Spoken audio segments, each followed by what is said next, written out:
പാഠഭാഗത്തിൻ്റെ ആശയം ഭഗീരഥൻ്റെ കഥ. Doctor MS Valiathan. പാഠഭാഗത്തെ പഠന പ്രവർത്തനങ്ങൾ.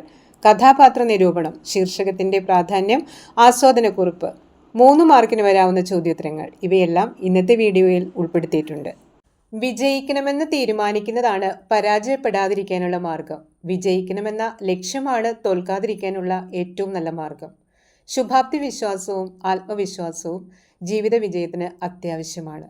ഇന്ത്യയിലെ ആദ്യത്തെ കൃത്രിമ ഹൃദയവാൽവ് വികസിപ്പിച്ചെടുത്തതിനെക്കുറിച്ചുള്ള ഡോക്ടർ MS വല്യത്താൻ്റെ അനുഭവക്കുറിപ്പ്. നമസ്കാരം.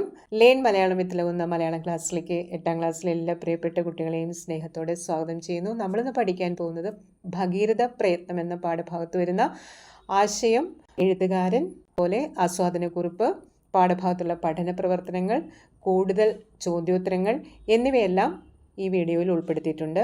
വീഡിയോ മുഴുവനായിട്ട് കേൾക്കുക. നിങ്ങൾക്ക് ആവശ്യമായിട്ടുള്ള കാര്യങ്ങളെല്ലാം എഴുതി സൂക്ഷിക്കുക. പരീക്ഷയ്ക്ക് ഉപയോഗപ്രദമായ രീതിയിൽ അത് ഉപയോഗിക്കുക. നല്ല മാർക്ക് വാങ്ങുക, മിടുക്കരാവുക. ലക്ഷ്യത്തിലെത്താൻ തീരുമാനിക്കുന്നവന് പരാജയപ്പെടാതിരിക്കാനുള്ള മാർഗം കഠിനാധ്വാനമാണെന്ന് ഈ പാഠം നമ്മെ പഠിപ്പിക്കുന്നു. അശ്രാന്തമായ പരിശ്രമത്തിലൂടെയും, അതായത് ഭഗീരഥ പ്രയത്നത്തിലൂടെയും ആത്മവിശ്വാസത്തിലൂടെയും മാത്രമേ ശാസ്ത്രരംഗത്ത് വലിയ നേട്ടങ്ങൾ കൈവരിക്കാൻ കഴിയൂ. ശാസ്ത്രരംഗത്ത് മാത്രമല്ല, എല്ലാ ജീവിതത്തിൻ്റെ നാനാ മേഖലകളിലും നിലപാടാണ് നമ്മൾ സ്വീകരിക്കേണ്ടത്. പരാജയങ്ങളിൽ തളരാതെ മുന്നോട്ട് പോകാനുള്ള നിശ്ചയദാർഢ്യമാണ് വിജയത്തിന് അടിസ്ഥാനം. ഡോക്ടർ MS വല്യത്താൻ തൻ്റെ ജീവിതത്തിലെ ഏറ്റവും പ്രധാനപ്പെട്ട ഒരു കാര്യം പങ്കുവയ്ക്കുന്നതാണ് പാഠഭാഗം. 3 തവണ പരാജയപ്പെട്ടതിന് ശേഷമാണ് അദ്ദേഹം വാൽവ് നിർമ്മാണത്തിൽ വിജയിച്ചത്. അത് അദ്ദേഹത്തിൻ്റെ ജീവിതത്തിൽ നാഴികക്കല്ലായി മാറി. പരാജയത്തിൽ തളരാതെ കഠിനാധ്വാനത്തിലൂടെ വിജയിച്ച അദ്ദേഹത്തിൻ്റെ അനുഭവക്കുറിപ്പ് പുതിയ തലമുറയ്ക്കൊരു പാഠമാണ്. കൂടാതെ കഠിന പ്രയത്നം നടത്തുന്നവരെ അധിക്ഷേപിച്ച് തളർത്തുന്ന സമൂഹത്തിന് നേരെയും ഈ ലേഖനം വിരൽ ചൂണ്ടുന്നു. സമൂഹത്തെ ഭയക്കുന്നവർ ഒരിക്കലും ഒരു കാര്യം ആരംഭിക്കുകയില്ല. ചിലർ സമൂഹത്തെ ഭയന്ന് കൃത്യത്തിൽ നിന്ന് പിന്മാറുന്നു. എന്ത് തടസ്സമുണ്ടായാലും തുടങ്ങിയ പ്രവൃത്തിയിൽ നിന്ന് ഒരിക്കലും പിന്മാറാത്തവർ മാത്രമേ വിജയത്തിലെത്തുകയുള്ളൂ. അതിനുദാഹരണമാണ് ഭഗീരഥൻ്റെ കഥ. ആരാണ് ഭഗീരഥൻ? എന്തായിരുന്നു അദ്ദേഹത്തിൻ്റെ ഭഗീരഥ പ്രയത്നം? ഒന്ന് കേട്ടാലോ. സൂര്യവംശത്തിലെ രാജാവായിരുന്ന ഭഗീരഥൻ തൻ്റെ പൂർവികർക്ക് മോക്ഷം ലഭിക്കുന്നതിനായി ഗംഗാനദിയെ ഭൂമിയിലെത്തിക്കാൻ കഠിന തപസ് ചെയ്തു.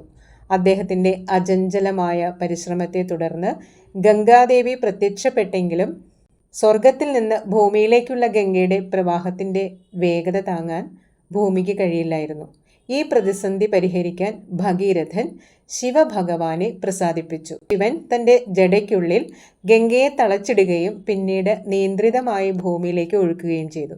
വഴിമധ്യേ ജഹ്നു മഹർഷിയുടെ ആശ്രമം ഗംഗാപ്രവാഹത്തിൽ മുങ്ങിപ്പോയപ്പോൾ കോപിഷ്ഠനായ മഹർഷി ഗംഗയെ മുഴുവനായി കുടിച്ചു തീർത്തു. വീണ്ടും ഭഗീരഥൻ മഹർഷിയെ പ്രാർത്ഥിച്ച് പ്രസാദിപ്പിക്കുകയും മഹർഷി തൻ്റെ ചെവിയിലൂടെ ഗംഗയെ പുറത്തുവിടുകയും ചെയ്തു. അങ്ങനെ അനേകം തടസ്സങ്ങൾ അതിജീവിച്ച് ഭഗീരഥൻ ഒടുവിൽ ഗംഗയെ പാതാളത്തിലെ കപിലാശ്രമത്തിൽ എത്തിച്ചു.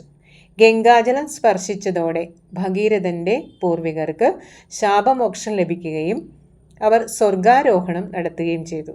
അസാധ്യമെന്ന് തോന്നുന്ന കാര്യങ്ങൾ പോലും ദൃഢനിശ്ചയത്തോടെയും കഠിനമായ പരിശ്രമത്തിലൂടെയും നേടിയെടുക്കാം എന്നതാണ് ഈ കഥയുടെ കാതൽ.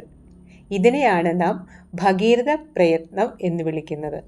പാഠഭാഗത്തിൻ്റെ ആശയത്തിലേക്ക് കിടക്കാം. Doctor MS Valiathan, VD Selvaraj എന്നിവരുടെ മയൂരശിഖ ജീവിതം, അനുഭവം, അറിവ് എന്ന കൃതിയിൽ നിന്ന് എടുത്തിട്ടുള്ളതാണ് ഭഗീരഥ പ്രയത്നം എന്ന പാഠഭാഗം. ഹൃദയ ശസ്ത്രക്രിയയിൽ വിപ്ലവകരമായ മാറ്റമുണ്ടാക്കിയ ചിത്രാവാൽവ് വികസിപ്പിച്ചെടുത്തതിനെക്കുറിച്ചുള്ള വിവരണമാണ് ഈ പാഠഭാഗം. 1982 ശ്രീ ചിത്ര ഇൻസ്റ്റിറ്റ്യൂട്ടിൽ വച്ച് വാൽവ് വികസിപ്പിക്കാനുള്ള ശ്രമം തുടങ്ങി. ഇത് പൂർത്തിയാക്കാൻ 12 വർഷം വേണ്ടി വന്നു. കേരളത്തിലെ മുതിർന്ന ഡോക്ടർമാർ പോലും ഈ പരീക്ഷണം വിജയിക്കില്ലെന്ന് കരുതിയിരുന്നു. ഉപയോഗിച്ച മെറ്റീരിയലുകൾ അന്താരാഷ്ട്ര നിലവാരമുള്ളവയായിരുന്നു. ആദ്യത്തെ 3 മോഡലുകൾ പരാജയപ്പെട്ടെങ്കിലും 12ഓളം ആടുകളിൽ പരീക്ഷിച്ച ശേഷമാണ് മനുഷ്യരിൽ ഉപയോഗിക്കാൻ പാകത്തിൽ വാൽവ് സജ്ജമായത്. അങ്ങനെ ഒരുപാട് പ്രതിസന്ധികളെ തരണം ചെയ്തുകൊണ്ടാണ്, കുറ്റപ്പെടുത്തലുകളെയും പരിഹാസങ്ങളെയെല്ലാം അതിജീവിച്ചുകൊണ്ടാണ് കണ്ടുപിടുത്തം നടത്തിയത്.